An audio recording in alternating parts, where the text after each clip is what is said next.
여러분 안녕하십니까? 전북권 뉴스입니다.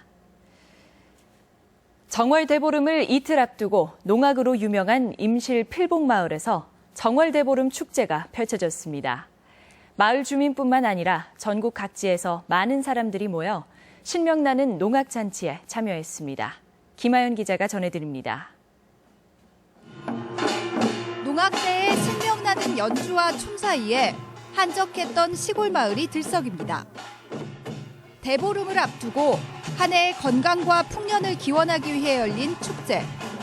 대포수, 각시, 할미 등 다양한 분장을 하고 익사를 부리는 모습이 계급이나 나이를 상관하지 않던 옛 농악판 그대로입니다. 이렇게 즐겁게 한 해를 시작하면 농사도 풍년 들고 또 마을 사람도 건강하고 또 다 잘 산다. 전국 각지에서 모여든 구경꾼들도 신명나는 잔치에 함께 어우러집니다.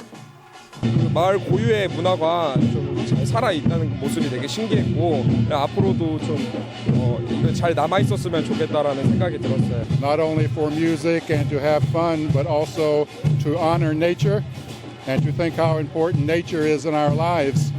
So I really like these trees wherever. 마을 공동우물 앞에서 맑은 샘이 끊이지 않기를 기원하고 각 집을 찾아 주인 댁의 풍성한 한 해 농사와 건강을 기원하는 일도 잊지 않습니다.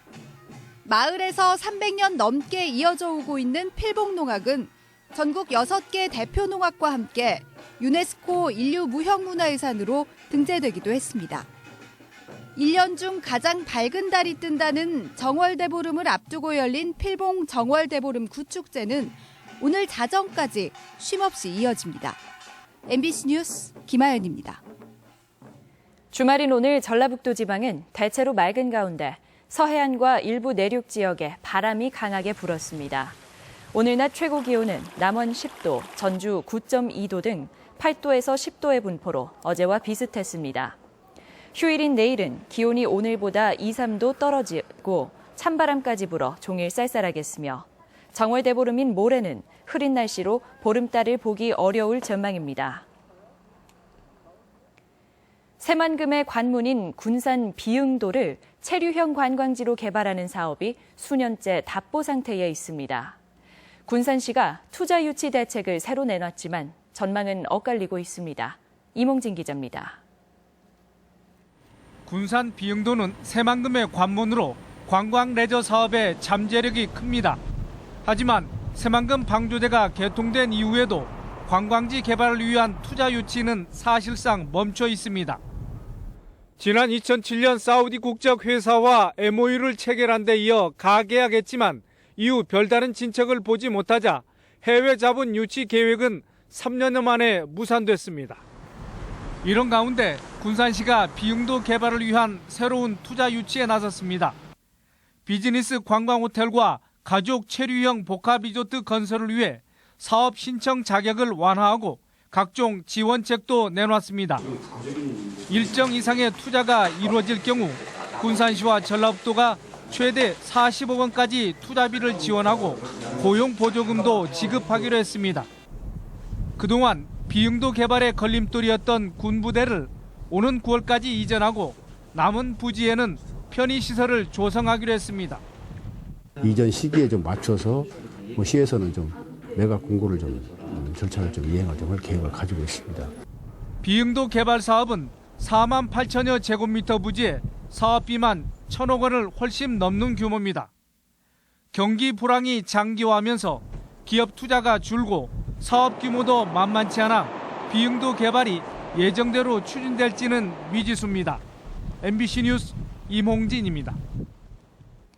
전북 지역은 지난해 전국에서 초미세먼지 발생이 가장 심했던 것으로 나타났습니다. 녹색당에 따르면 전라북도는 지난해 평균 초미세먼지 발생이 세제곱미터당 34 마이크로그램으로 전국에서 가장 많았습니다. 이는 국내 법정 기준인 25 마이크로그램을 초과하고 세계 보건 기준 10 마이크로그램의 3배에 달하는 수치입니다. 더불어민주당이 현역 의원 평가 하위 20% 컷오프를 확정해 도내 의원의 포함 여부가 주목되고 있습니다. 더민주당은 현역 평가 하위 20%에 이미 탈당했거나 불출마를 선언한 의원이 포함돼도 추가 배제는 없다고 밝혀 현역들의 피해는 상대적으로 적을 것으로 보입니다. 공천심사위의 실사가 한창인 가운데 늦어도 심사 결과가 나오는 24일 안에 컷오프 대상의 윤곽이 드러날 전망입니다. 개정된 도로교통법에 따라 난폭 보복운전에 대한 단속이 강화됩니다. 전북경찰청은 기존에는 보복운전만 형사처벌 대상이었지만 앞으로는 난폭운전도 처벌이 가능해진 만큼 타인을 위협해 교통사고를 유발하는 행위에 대해 집중 단속을 펼치기로 했습니다. 난폭운전 규제 유형은 진로 변경 위반, 급제동, 유턴, 후진 위반 등 1년 이하의 징역이나 500만 원 이하의 벌금에 처해집니다. 올해부터는 사립유치원들도 지역교육청의 재무감사를 받게 될 전망입니다. 전라북도 교육청은 사립유치원 회계 운영의 투명성을 요구하는 분위기가 확대돼 올해부터 지역교육지원청의 재무감사 대상 기관에 사립유치원을 포함시켰습니다. 이에 따라 도교육청은 사립유치원들의 전문성 강화를 위한 원장과 회계 실무자에 대한 연수 교육을 확대해 나갈 계획입니다. 전주 시내버스의 차량 관리 문제가 승객들에게 가장 불만이 많은 것으로 분석됐습니다.